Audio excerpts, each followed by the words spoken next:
Hi guys, White Witch 110 here.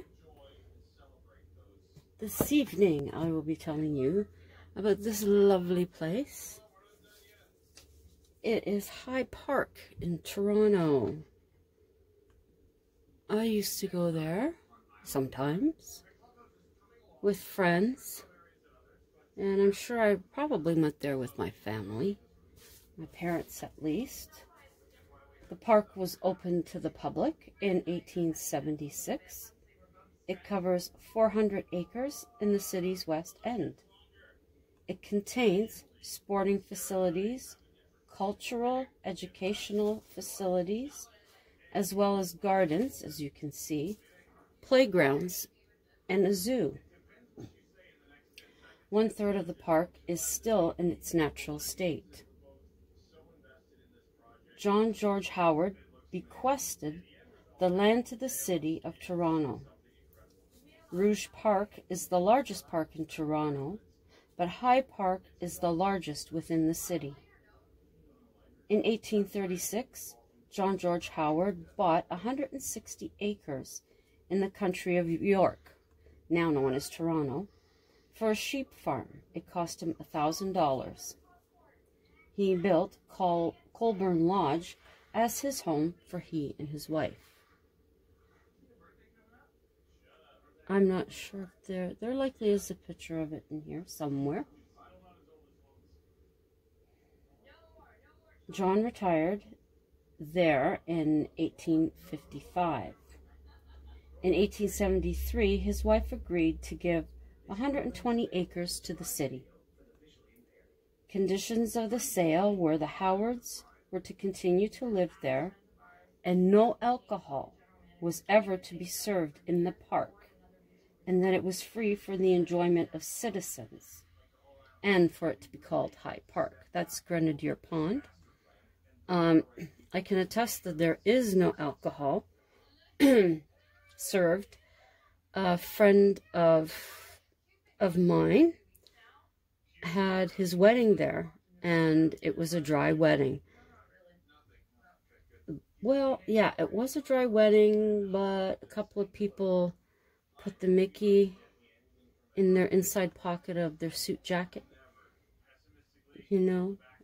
So there was booze, but there wasn't. Now there is a map of the park. The city paid $300 down payment and $1,200 pension to the Howards as long as they lived. Back in 1873, the property could only be reached by boat. Soon, an access road was built. After John's death in 1890, the property passed to the city. The Howards are buried in the park, behind fencing from St. Paul's Cathedral in London, England. I have found some photos of the lodge, Colborne Lodge. There you go. And I'm taking it that's likely painting. There's some history on it. The Colborne Lodge is now a museum which contains pieces of the Howards' furniture and their watercolors. It is open all year round to the public. Friends of High Park Zoo keep the zoo running. In 2012, the zoo was voted to discontinue funding by City Council. The Friends of High Park Zoo raised money, and they found sponsors who would match their dollars to keep the farm going. Now, because it's so long ago, I don't remember a lot of this. So there would be the inside, and those are some of the outsides. What's this? Oh, that's another one. That's beautiful. And that's one of the watercolors. Wow. That must be all of them. Amazing, isn't it? Dining room. This one's quite old. It's always interesting to see all of the old photos. Amazing. Okay, so here are some photos from the zoo. A llama. Now I had thought that the zoo had been closed many years ago, but thank goodness not. For the kids in the city, anyways. Ooh, Scottish Longhorns. Emus. Bison. Obviously some type of goat. Oh, what a cutie. Oh, that's cute. And then Europe. Okay. The next place is... Okay, the next place is McBurney Park in Kingston. I have never been to this place.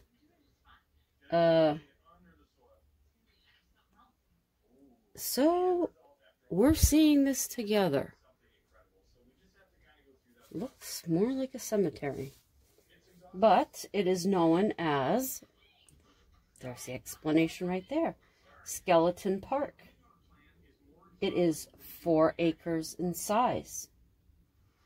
Approximately 10,000 Scottish and Irish immigrants were buried here when it was a cemetery in 1813 to 1865.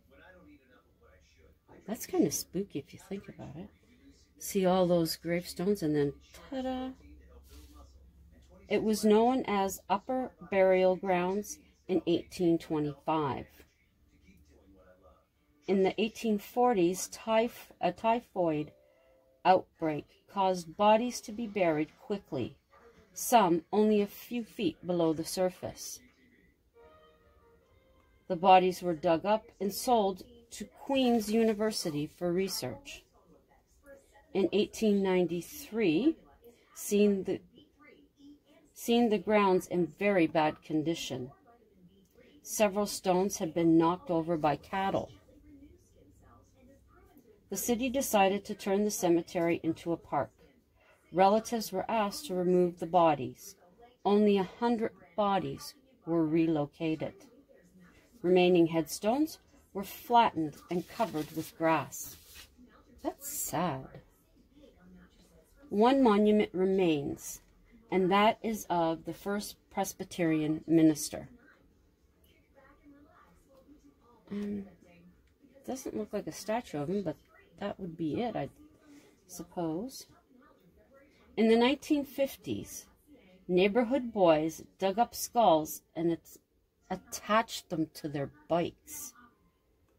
That is just sick.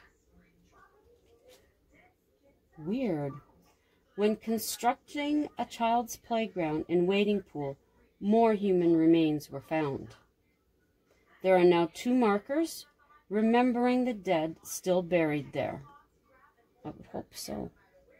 Just look at... Oh, terrible.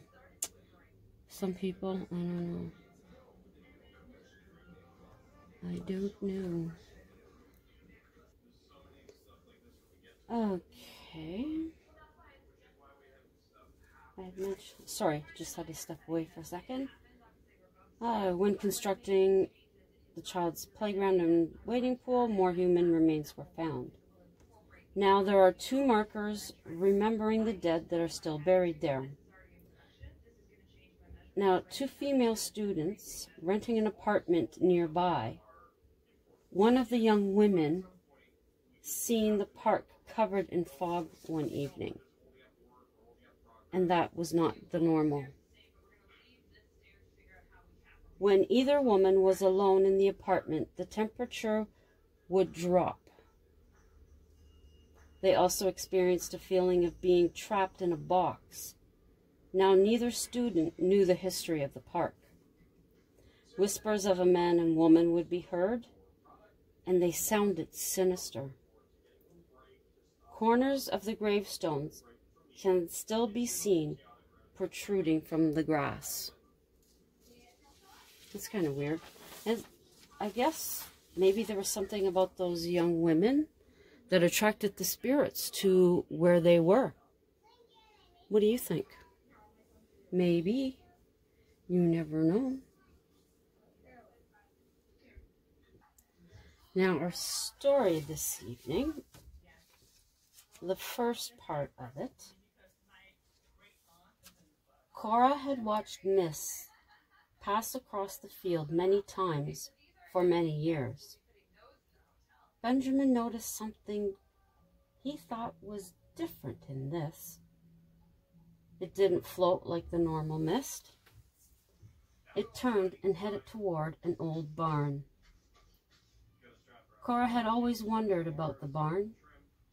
As children, they never went near it. She remembered her grandmother saying it had been abandoned when she was a child. Benjamin was anxious to move, but Cora held him back. It is always what you catch out of the corner of your eye that scares you. They agreed to keep watch for a couple of weeks. Only 3 days out of the 2 weeks, a mist appeared and made its way to the barn. Had anyone else ever noticed it? Benjamin had friends working at the museum close by. He questioned them and was surprised to their answers. His friends agreed every morning before a storm, it could be seen. It could be as much as a day or two away. When there was a stretch of good weather, nothing. Now to Benjamin, this made sense. You need weather to create mist. Cora told Ben there was one morning she remembered. She had seen a mist, and no storm came. He began to think back himself. There were a few times he had seen it, and never given a second thought.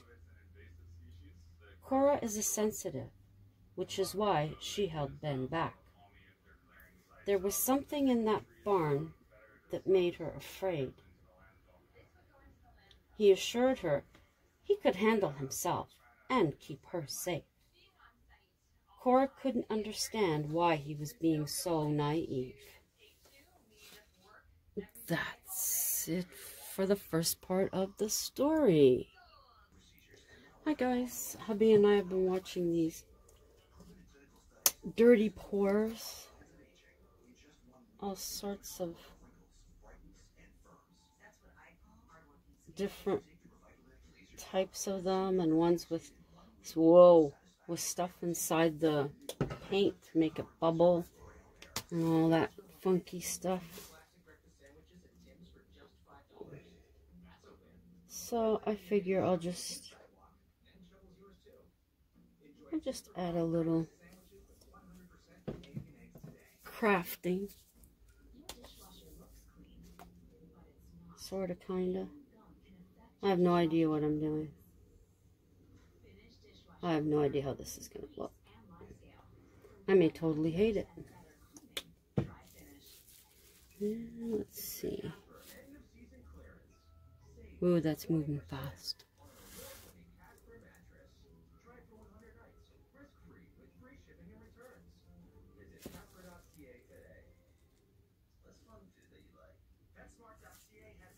Now,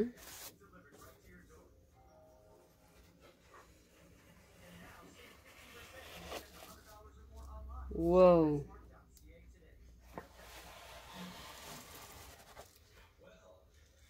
That's freaky. Don't you think? Wow. That's really weird. I don't know about that. Looks good on here though. I wonder. Let's see what that does.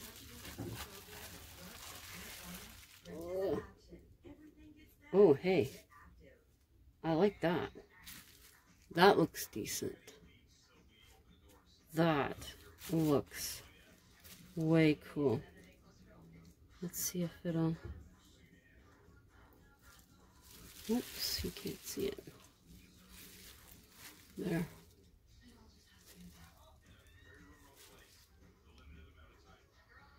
That doesn't look too bad. Now that this part is moving down. Now I've had these canvases here. I thought it'd be nice to see. I don't know, would you leave it like that? I don't know. What would I call it? I'm not sure. I'm getting little bubbles in this though. Right there and there and there and there and there.